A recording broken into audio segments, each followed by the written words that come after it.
বোনের আমার ৩ মাস হলো বিয়ে হয়েছে। অষ্টমঙ্গলায় এসে এক রাত্রে জামাইয়ের সাথে কাটিয়ে গেলেও তারপর আর আশা হয়ে ওঠেনি। বাড়ি গিয়ে যখন মাসির সাথে দেখা করতে গেলাম, বোনের না আসার ব্যাপারটি শুনে খুব খারাপ লাগলো। মাসি অনেকবার রিকোয়েস্ট করতে লাগলো আমরা বড় দিদি জামাইবাবু হিসেবে তার সাথে যেন একবার দেখা করতে যাই, পারলে তাকে 2 দিনের জন্য যেন মাসির বাড়ি নিয়ে আসি।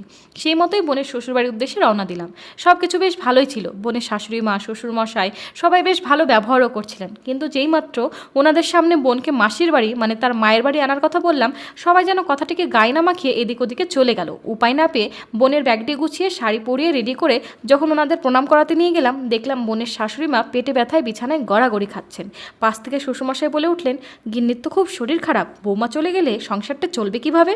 পাশে থ্যাতলার মতো বোনের বর দাঁড়িয়ে শুনছে। মনে হচ্ছে মানুষটি যেন জন্ম থেকেই বোবাকালা, কিছু শোনেও না আর বলেও না।